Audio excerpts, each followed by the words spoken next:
out of the zone. Sent in and it's a goal by Malden Catholic to tie it up.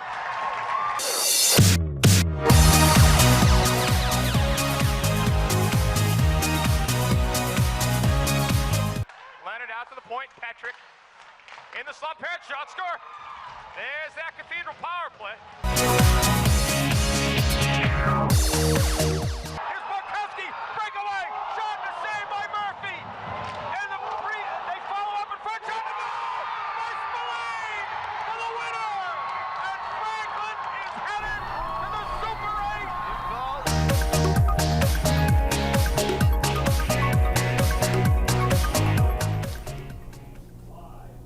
8. Hey everyone, welcome to My Hockey Live's Kids Talk Hockey. I'm Jake Levin.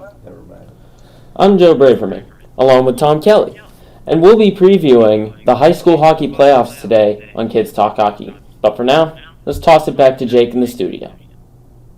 Thank you, Joe. And Tom, of course.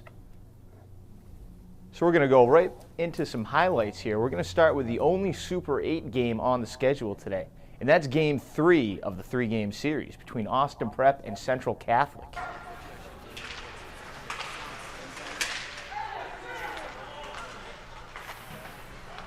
So we're going to get a look here. That's a slap shot coming in from the point. Austin Prep moves to take on a 4-time state champion, believe it or not, Malden Catholic Lancers after this game. Another look here. Austin Prep won the game 2-1 over Central Catholic. And that is a final. Eric McAdams scored today for Austin Prep. He's one of the best goalies, captain. Dylan Regan, one of the best goalies in the state, is only a freshman. So one of the top games in the tournament so far was the play-in game for Super 8 when Franklin took on Xaverian back on February 26th. Franklin opened their season with a 3-3 tie over the powerhouse Springfield Cathedral Panthers. Then here against Xaverian, the Panthers came from behind to beat the Hawks 3-2 in overtime. DJ Shea, Nick Morris, and Ryan Spillane scored for Franklin. It was Spillane's game winner in overtime that was the difference. He's the son, the head coach of Franklin, and it was an amazing game. So in our studio is a senior at Franklin High School, Tom Kelly. Tom, when you heard that your school had made it to the Super 8, you had mixed emotions. Did this result change that at all? Well, it was easy for me to come into the studio and say, oh, I don't want to go to the Super 8. We're going to get killed in the Super 8. But when I was in that fan section at the Chelmsford Forum, I just wanted to win. I wanted to go to the Super 8. And it was just fantastic. Nick Morris scoring with 30 seconds left. Ryan Spillane finishing the comeback off in overtime. And the place, in our section at least, just went nuts. Yeah, it definitely had to be a good time. And in the heat of the moment, we talked about this a few weeks ago, how you didn't want them to make the Super 8 tournament because all you wanted was a state championship. Yeah. Now, when you look at it now, would you rather be in the Super 8 tournament or would you rather be where Xaverian is now, continuing on in their Division I'm 1 split tournament? down the middle on this because on one hand, we were in the Super 8, Division 1A. We're competing with the big dogs, like Malden Catholic. And it was very exciting to be out low at the Songas, cheering on the boys. But on the other hand, I want to win, pure and simple. And I would love to be I would love the team to be in the position that Xaverian is right now. But hey, they don't get to say they were in the Super 8 this year. We do. And in our second year in Division 1, it's pretty good. Yeah, definitely. It's an improvement for your school. And Xaverian, private school, and they're one of the best teams in the state. And then coming out Franklin as a public school, pulling, I'd call it an upset. What's your take on how difficult it is for public schools to defeat teams like Xaverian who are private schools? I wouldn't say Xaverian is one of the best teams in the state because in hockey at least, in their other sports they're beasts. But in hockey, I think they are woefully overrated because, but they're woefully overrated and And I thought Franklin had a good chance of beating them. They did. Xaverian was definitely very physical. They're bigger than Franklin, obviously. But, you know, I didn't think it was that much of an upset. It was, because it was public versus private, and everyone expects the private school to win. But it was a very good spirited affair, and the Franklin Panthers kept at it. They kept going at it, and they were rewarded at the end. Now, efforts. Franklin, as you mentioned, a public school. This could be, setting a motion for other public schools to possibly make a run and try to become the best in the state. How difficult do you think it is for public schools to make that jump and try and override, private schools? Oh, it's very like tough. Xaverian? It's very tough to, overcome that hump of public versus private. But when you are in the fan section of a public school and you're cheering for the public school, it's a sense of camaraderie. I think, and you kind of become kind of a sixth man to the private school, because, for example, near the end of the Xaverian game, the Woburn kids showed up and rooted for us. I think that served as kind of a sixth or a seventh man on the ice for Franklin, and kind of, I wouldn't say it was the deciding factor in the game, but it certainly helped. And definitely, as you mentioned, you were in the heat of the moment, and we were talking earlier, you were having a ton of fun. When you look back on it now, when you're at Franklin, because you are a senior, you're not going to be back there, are you going to look back and say that this is one of your more prouder moments watching hockey for your high school? I mean, my freshman and sophomore year, we were in Division II. We made the state finals 2 years in a row. We lost both times to the Wilmington Wildcats. That was a lot of fun because it was at the TD Garden. It was a big show and everything. But I don't think that beats this, because this was a Super 8. We were going up against the big dogs, and we fought them every step of the way. We couldn't quite get over the hump because Malden Catholic is, Malden Catholic. But no shame in that at all. No shame in that at all. It was the atmosphere over at the Tsonga Center was fantastic, and I couldn't be prouder to be a Franklin kid. And as we mentioned, Game of the Year. So that'll do it here on the talk set. Let's send it back to the studio now with Jake.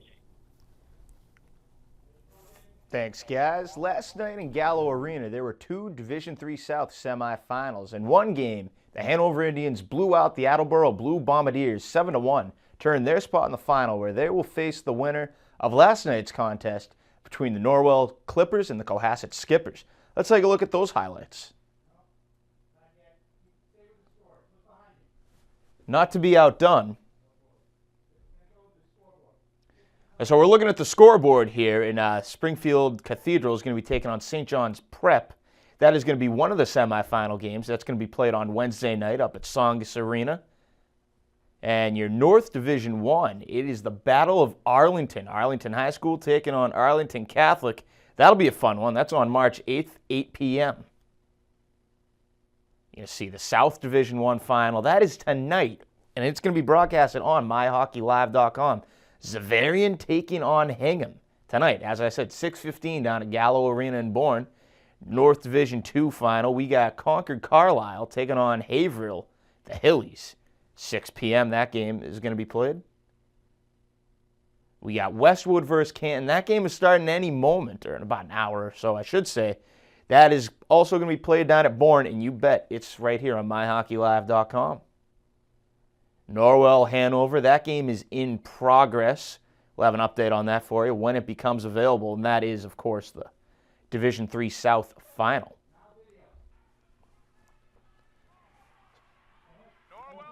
But not to be outdone, there are two girls' games going on in the tournament as well.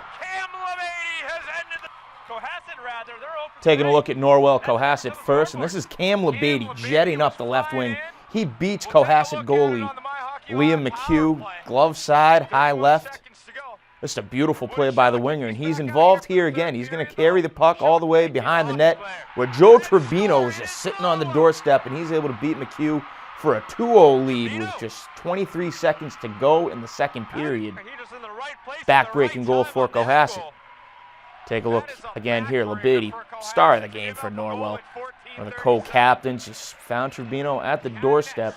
Not good for Cohasset, but the Skippers will get one back, 5-on-3. It's Mike Cohen putting everything he had into that one-timer.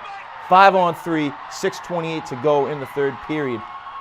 Skippers were within one after Cohen's rifle, but this game belonged to the Clippers. Inside of 3 minutes to go in the third, you're going to see here Grady Dole starting to play, got it out to his brother Jack Dole at the point. He fires, it's deflected on its way in, and the Clippers take a 3-1 lead, which would hold for a final.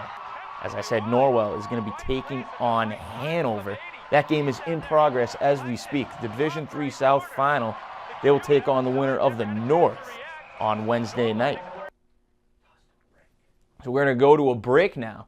And when we come back, we're going to go to the studio with Framingham Flyers coach Paul Spear with Tom and Joe. My Hockey Live's Kids Talk Hockey continues after this break.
My Hockey Live is the Northeast area's #1 website for high school hockey, featuring live video streams of games and on-demand replays.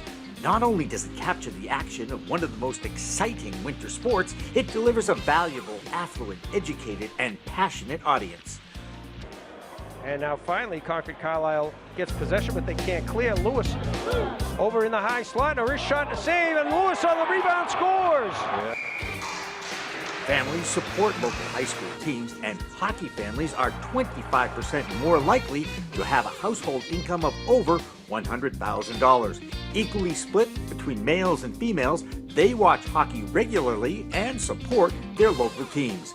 Thousands of viewers have already checked out the live and on-demand webcast of MyHockeyLive.com. Kids love to see themselves on video, and the coaches always review the games. Most viewers of these games watch from start to finish, and My Hockey Live gives supporters a one-stop website with scores, schedules, and a library of previously streamed games. Now, you can take advantage of this great audience of thousands of supporters of one of the Northeast's most popular winter sports by signing up to be a sponsor today. Sponsorships start at a rate that fits any business's budget, and your message will become part of the in-game webcast. Anyone watching at any time will know support your community and their hockey teams. There are few better supporters of any sport than hockey fans and parents of hockey players, and they are the most loyal, affluent, educated, and passionate fans about their game. Now, you can reach this group of supporters directly by joining the sponsorship group at MyHockeyLive.com. Contact MHL's Director of Sales and Sponsorships, Jane Cornyn, at 781-243-1263. Her email, jcornyn@bbigcommunications.com. My Hockey Live is your hockey now. Welcome back to Kids Talk Hockey here on My Hockey Live. And we're joined by a very special guest, the Framingham High School hockey head coach, Paul Spear. Paul, thank you for your time. No, absolutely. Thank you. Glad to be here. Oh, you want to start this thing off, Joe? I didn't mean to step on you there. It's all right. So the big thing right now going on in the state is the Super 8 tournament all throughout Massachusetts. We know about Austin Prep and Central Catholic. We talked about that. We talked about Xaverian and Franklin. Where do you see the Super 8 tournament shaping up right now as teams are qualifying to the semifinals? Well, you should have some good games there. I think St. John's Prep was a bit of a surprise, particularly getting the sweep over Boston College High School. But St. John's has had a good season. We actually had the opportunity to play them. I know they have 4 good lines, and they have plenty of depth at defense, and their goaltender is good. So. I think they'll give Cathedral a very good game, and then of course Austin Prep today beating Central in the third game. I think that was a really great series, and then I think them against Malden Catholic. There's kind of a little bit of a rivalry there, and I think that'll be an outstanding game. So I want to talk about the Super 8 format in general, and the first round, the quarterfinals, is a 2 out of 3. Yep. What do you think of that? Is that a good format to go with? I believe so. I mean, it's served Hockey East well for a long time. Yeah. I think, when you start a tournament, obviously everybody wants the element of the upset. Yeah. Everybody wants that, to be something that, is available to you. Now, in order to get to that position where it's single elimination, you got to make it to the semifinals. I think you start a tournament, and the idea is to try to figure out who the best team in the state is. If a team, were to get upset, I bet, there's teams, if there was an upset, the team that got upset would be saying, hey, it's, kind of unfair. We only had one chance or whatever. So, you look at the history of the 1A tournament. Initially, it was a double elimination. Then it went to the round robin. And I think the last format that we had, where it was round robin, there was a lot of confusion as to who was advancing. There was a lot of games where a team might have been winning but then had to pull their goaltender. And a lot of folks watching the game didn't understand why are they pulling their goaltender, and they're winning the game. And so there was a lot of confusion, even amongst the coaches. I mean, I've been underneath at the 1A tournament, and coaches have come up and said, do you understand the format? So should I pull the goalie if I'm losing? And so there was confusion even amongst the coaches. So when I saw that, you can only imagine being a fan. Yeah. When you look in the newspaper for the round robin, right? I mean, a lot of people would look and not know what their team has to do on a certain day to advance. So I think, there was a lot of problems with that format because of the confusion that it caused. I think this is pretty cut and dry. And I know you are a Franklin kid, so when you look at it from the standpoint of a Franklin having to play against a Malden Catholic, you think there's some unfairness there, like, oh, we'll never beat them in 2 out of 3. Well, a lot of times the better team is going to end up winning, and generally that's I think what we should hope for is that the best team advances towards the finals. So speaking of Franklin, I want to talk to you about the Xaverian Franklin game. Earlier I had said that Xaverian was overrated. I do think that. I do not think that they're as good as everyone says they are, but they're still good, still better than Franklin. It was still upset. Missed that 6th spot. And I think, as I was watching the game and it was unfolding, they were winning 2-1. I know one of their better players was out, and their coach would never make excuses. But I was watching that game, and I was thinking to myself, they're letting Franklin hang around just a little too long. I know Franklin has a very good first line, and I wasn't surprised that Franklin was able to win. Of course, it did take overtime, and I think it probably took their very best effort in that game. But as it was unfolding and it was 2-1, I think a lot of people were sitting there watching saying, well, Franklin gave it a good try. Team, it's what happens. Oh, yeah. 21 seniors. They have a great coaching staff, and I think it was the coach's son who scored the goal that tied the game up with 30 seconds left. What a storyline. But I wasn't surprised that Franklin was able to beat Xaverian, and I think Xaverian's an outstanding team. They've regrouped. They're in the Division I South Final today against a very good Hingham team. And I think really when you get down to the 7 through 10, you really are those teams are pretty much equal. A lot of those teams would beat each other on any given night. They could always beat each other. So, Franklin was able to beat Xaverian that night. If it was been a 2 out of 3, I think you probably would have seen a 3-game series, Yeah. you know, and having some experience having played those teams. I mean, we played Xaverian. It was a 2-1 game, a very close game, and we played a couple of the other play-in teams. And so when you get to that point, they're all very close. Yeah, now we're getting news that Medfield has beaten Plymouth and Wellesley has beaten Milton. So Wellesley will face off against Medfield. What's your take on that matchup? That's got to be girls, right? Yes. Yeah. Yes. So, I mean, Wellesley's an outstanding girls program. They have for years. You know, they have. They're of course in our league, and they've been very, very good on the girls' side for many years. In fact, they were very, very good on the boys' side this year. They were another team that was being taught through 10. So, I mean, that's a hockey town. Now, going back to what we were talking about with Franklin and Xaverian, Franklin being a public school, they're one of the top-rated public schools in the state, and to beat a private school like Xaverian is pretty impressive. And then to give Malden Catholic a run for their money, I think, is very impressive. What's your take on the public schools and how difficult it is to overcome private schools like Xaverian and Malden Catholic? Well, I mean, there's no.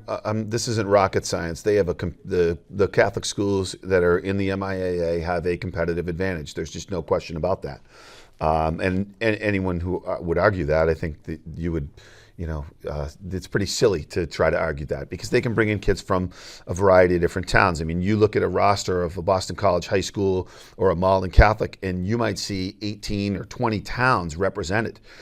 When you look at a Franklin, you're going to see one town represented. It's the students that, you know, go to Franklin High School. Those are the ones that are available to you. And so, you know, there's definitely a competitive advantage for the Catholic schools. That's why I think when the publics win, there's so much pride in that, you know, win because of the advantage that they've got. And you know, but that's one of the reasons that the 1A tournament is in existence because you know, you want to give the opportunity to public schools, Division I teams, to have a chance to win a championship. And I think not that the publics can't win, because Hingham has proven that you can go in the 1A tournament and win it as a public school. Not just go there and compete and be happy that you know, played a 2-1 game or something, but you can go and win. Yeah. I think the 2 out of 3 may make it more difficult, not impossible, because to be honest with you, when we were in the round robin tournament and when Hingham won the 1A, the Super 8, everybody said at that time, it's impossible for a public school to win. But, and they found a way to win it. So to say it's impossible, you know, that's just not true either. So I want to talk to you about your team, Framingham Hockey. How did you guys do this year? Well, we had a good year. I'd say we had a very competitive season. We play a very difficult schedule. And so, you know, even within our league, every single night is a battle. And we ended up losing a very close game to Braintree in the tournament. And but I mean, I'm proud of our guys. And when I look forward at what we have coming back, I'm really excited about next season. I mean, we lost 5 seniors. Our best player, arguably our best offensive player, got hurt 3 games into the season, and he wasn't available to us for the entire year. And so that was really difficult to overcome. But you know, our guys just dug down, battled every single game, and I was really proud of the season that we were able to put together. Now, going back to the Super 8 tournament, the top seeds, Springfield Cathedral and Malden Catholic, they have to be looked at as the favorites now. Pretty good. Now with BC High out, St. John's Preps, do you see these two possibly meeting in the finals? Well, I think that's what everybody at the beginning of the year, if you had said, hey, who's going to be in the Super 8 final, everyone would have rooted for Cathedral and Malden Catholic to face off in the Super 8 finals. And I think there's a variety of reasons for that. Both teams have a lot of Division I talent, a lot of kids who are committed teams. You know, so I think that everybody wants to see, you know, when you look at it on paper, those are the 2 best teams. And I think people want to see that matchup. And, you know, I would be excited to see that matchup too. And you look at, you know, what we have going on in Division I today, you have Arlington playing Arlington Catholic. Should be an incredible matchup. The atmosphere there should be unbelievable. And then you have Hingham playing Xaverian. You know, obviously, me being a public school coach, I'd be excited to see a Hingham versus Arlington final. I think if Arlington and Hingham are in the finals on Sunday, you'll see 10,000 people in the building. I think the Boston Garden will be packed. Most of those people won't stay. You'll probably see a Super 8 final with a lot less people than will be at the Division 1, but obviously that 1A final will be the best game of the day. Now, we talked so much about the public school versus private schools.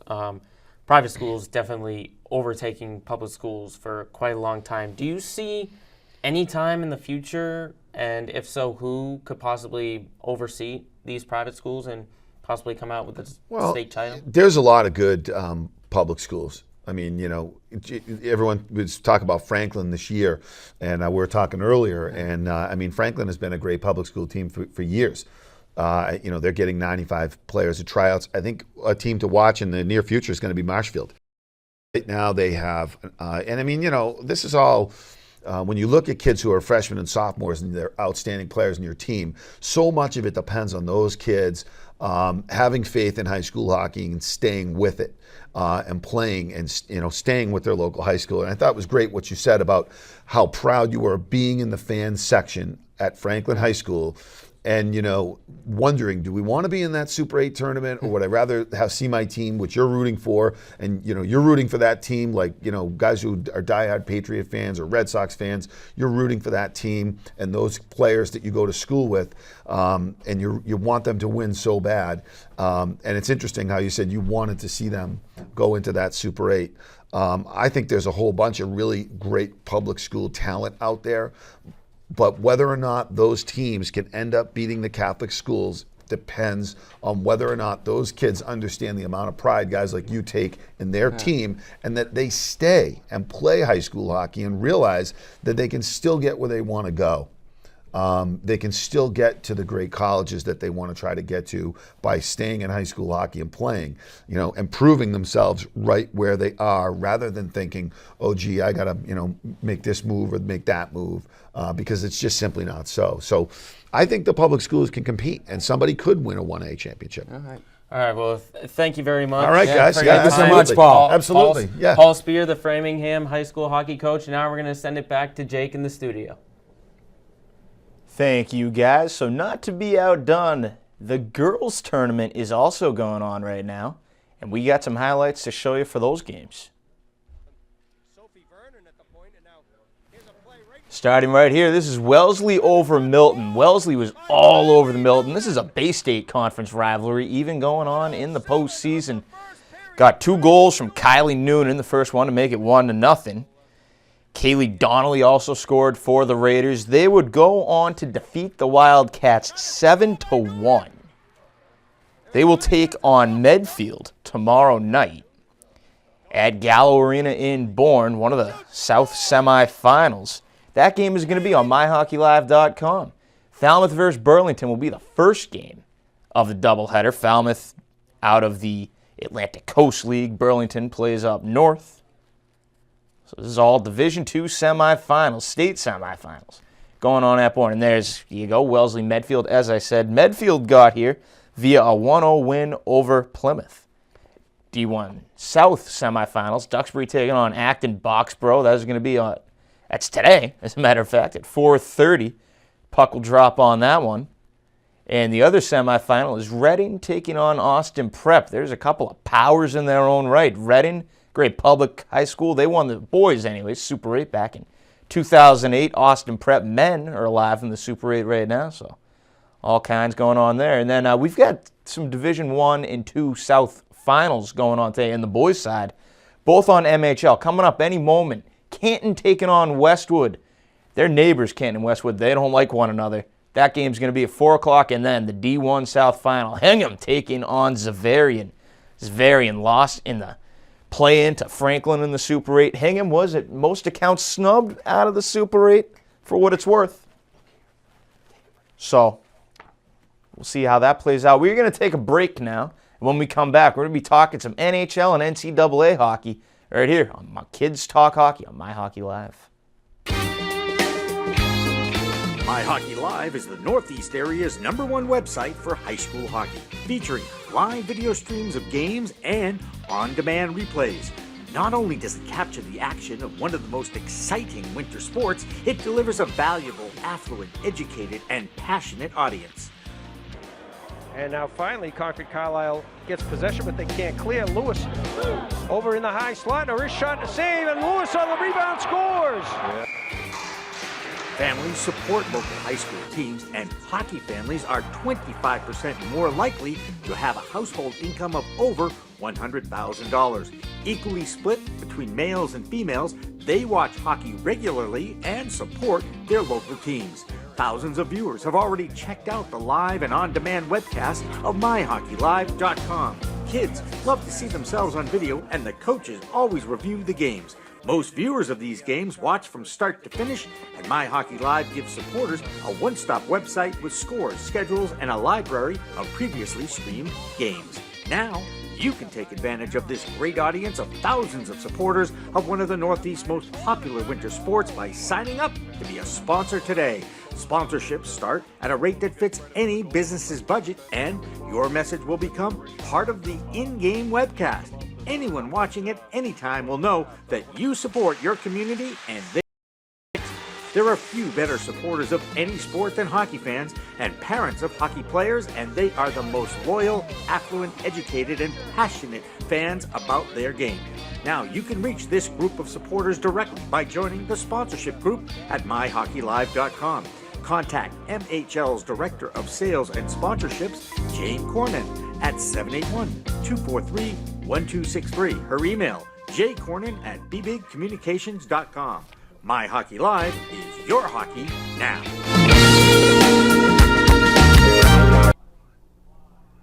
Welcome back to Kids Talk Hockey here on My Hockey Live. Joined now by Jake. Jake. What's up, Jake? Excellent job. What's happening, boys? Not much. We're just here to talk some NCAA hockey. So the big story that's come out of the NCAA is UMass and Notre Dame in the longest recorded game in Division I men's hockey history. 5 overtimes. The game took 151 minutes and 42 seconds. It was Shane Walsh, the game-winning goal, and Cal Peterson from Notre Dame, most saves in D1 history, 87 saves. That is very impressive. I mean, I can watch a hockey game for 2.5 hours but to be there for about 3 or 4 hours definitely takes a toll. And as you get into the third overtime, the game starts to really slow down because the guys are getting tired, right? I mean, hockey really starts to get kind of boring after the third overtime because basically nothing's happened, and the goal that's usually scored is very dirty or very cheap, but for a diehard hockey fan like me, nothing better than this, right, guys? And this is a good highlight for UMass Amherst, who are only 10, 20, and 3 on the season, seeded 45th overall. But a good win for them. Yeah, well, UMass, that's, a nice sort of exclamation point on their season. It really didn't go well for them. It's been a couple down years for UMass. I couldn't tell you the last time they were in the NCAA tournament. I know it's been at least a decade. But beating Notre Dame, the newcomer into the Hockey East, the new kid on the block, what was great about the Hockey East, it used to be a bus league. What I mean by that, you can take a bus to all your games. You don't need to fly. And then Notre Dame's got to come in and, I'm not hating on Notre Dame here. I'm just saying. And so UMass showing them, this is still how we do things in our house. It really got flashbacks to that Bruins Stanley Cup game against the Blackhawks. 4 OTs. Yeah, that was crazy too. They're a favorite in the tournament to come up? Well, I think they got to be. But the thing about North Dakota is that they're not playing in the Hockey East. And the Hockey East is the SEC of college hockey. The SEC, of course, that's college football reference, Alabama, yada this, yada that. So the competition, the Hockey East teams, they just beat up on one another all season long, whether it's BU, BC, Providence having a pretty good year, UNH, never write them off completely. So North Dakota, I think, they are the favorites, but you do need to be wary. Strength of scheduling, it matters for sure, and I do think they're going to win. I would like to reference Franklin. We were in the Super 8, but our strength of schedule was very weak. As a result, we get our butts kicked by Malden Catholic, right? So if you're North Dakota and you're facing, what are you facing? Minnesota, Michigan Tech, all of those places. Bemidji State. All that those. Are so fun to pronounce. And all those schools. And meanwhile, if you're BU or BC, you're playing UNH, UMass Lowell, PC. All of those great schools. Merrimack, Maine. You are tournament ready. Yeah, it's a dogfight in the Hockey East, game in, game out. There are no days off. That's what makes that league so great. Well, it's definitely going to be a good tournament. Now we're going to turn to the NHL. Of course, just last week, the trade deadline, and we saw the Boston Bruins make a couple moves. Yep. Tom, you're the Boston Bruins Yes, fan. I am. Why don't you just give me your opinion of the trades that the Bruins made? The trades, they didn't do anything that I didn't expect them to. Brett Connolly, he's a good 12. He's scored 12 goals this year. He's kind of a draft disappointment. Tampa hoped he could do more in his time that he's had here, but Peter Chiarelli believes in him, and he wants to kind of develop him into that goal scorer and to kind of integrate him into the Claude Julien system. Having said that, Dennis Seidenberg hit him in the hand with a shot during practice, and he's out for 6 weeks. So goodbye to that. On the other hand, Max Talbot, good grinder. He's really helped out the fourth line his first couple of games. He's had, I think, in his first game against the Calgary Flames, he had a couple good hits on his first shift, so that's always a good thing. And today, Danny Paille, 2 goals. He's really turning that fourth line around. But, I wish we really kind of bolstered their blue line a bit, gone off and gotten like a defenseman.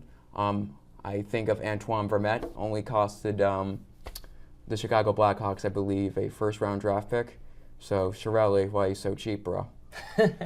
Well, you talk about Max Talbot. I think it is absolutely amazing Chiarelli was able to get something for Jordan Caron. He didn't just get, a 6th-round draft pick. Yeah. He got a proven NHL player. And I'm not saying Max Talbot's a superstar. He did have 2 goals in Game 7 of the Stanley Cup for Pittsburgh. Yeah, that was kind of cool. But yeah, Talbot's already making that fourth line, not quite into the Sean Thornton, Merlot glory days. Yeah. But he brings veteran experience that Caron, if he's a lost cause in Boston, maybe a switch flips on from in Colorado. I don't know. I think that's an outstanding move by Chiarelli.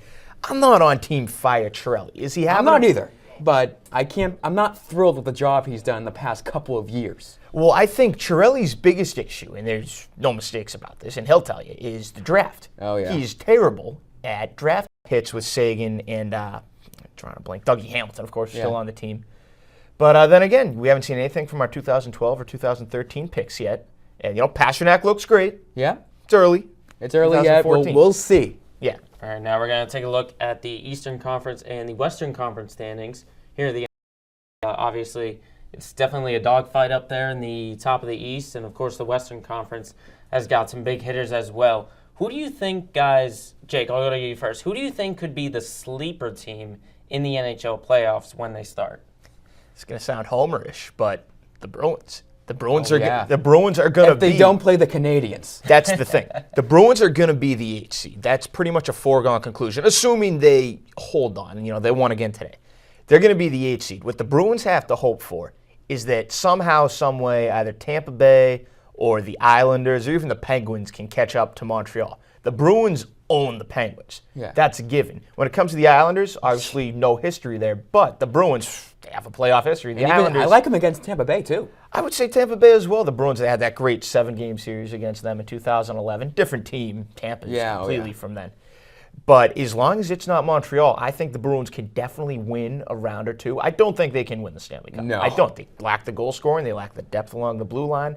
But they do have the veteran presence and experience that can definitely win them a round, maybe 2, as long as they don't run into Montreal. Yeah, it's really the thing. If they don't play Montreal, I like the Bruins against really any Eastern Conference opponent. I like them against the Islanders. I like them against the Lightning. I like them against against the Red Wings. We had that series last year, but of course Detroit possesses a lot of speed that could give the Bruins fits. So I'm kind of apprehensive about the Red Wings, but more confident that I am against the Montreal Canadiens. We did beat Detroit today. Oh, we Let's did. not forget that. 5-3 is the score. But the playoffs are a completely different animal. Let's not forget. Absolutely. Now, we talked about the Bruins being the sleeper team that's in the Eastern Conference, but the Western Conference, it's not looking too bad either. I mean, you got Anaheim up there, Chicago. You got a lot of heavy hitters that could win the Stanley Cup. Tom, do you think, is there anybody in the Western Conference that could really give? I mean, we're basically saying that the Canadians are at the top of the East right now. Do you think there could be a team in the Western Conference that can really, I don't want to say upset, but pull out a victory over the Red Hot Canadians? Over the Red Hot Canadians? Okay. So I'm going to go with either one or two teams. the Anaheim Ducks or the St. Louis Blues. Now, listen, the St. Louis Blues guys have been a wagon this year. They got Oshie going, Backus, the what's the word I'm looking for here? The rising, if you will, of Schwartz. They've also gotten great goaltending from Brian Elliott, so I think they're the team that's most stacked to go up and beat the Canadians. I would say the Blackhawks, but Patty Kane out very likely and for the they've season. been having locker room problems too. I'm so hearing that. I'm not really. You see, I'm think not feeling the Blackhawks. I don't think they're going to rush Patrick Kane back because they say he could be ready by the start of June, which is about when the Stanley Cup would begin. He'd still only be about 60% of himself. So I like Winnipeg. That's my sleeper in the West. Winnipeg. But it only is a sleeper though. Yeah, but you just talked about Chicago. I mean, for some reason, always in the postseason, they seem to make a run. I mean, back in 2010, they won the Stanley Cup. 2013, they won the Stanley Cup. Another sleeper that I like to bring up here is the Calgary Flames. They have that second, I think either the first or second. Wait, I think they have the third division leading spot. I'm remembering correctly. They've had a great season. They got Johnny Hockey. They've gotten great goaltending from Reno and Hiller. I think they have just as much of a chance as Winnipeg does. But are you gonna put? You're not gonna put Chicago in the mix just because of their locker room issues and the fact that Patrick Kane could be out until the postseason. Those are big issues. There are a couple of big issues there, Joe. Yeah, but they always seem to make a run in the postseason. You're telling me they're not. They've had a bit of an off year this year. I'm not gonna lie. They haven't been the Blackhawks of old, but I'm not gonna count them out. I think the issue, and Tom's right about this, this is not the same team because of Patrick Kane.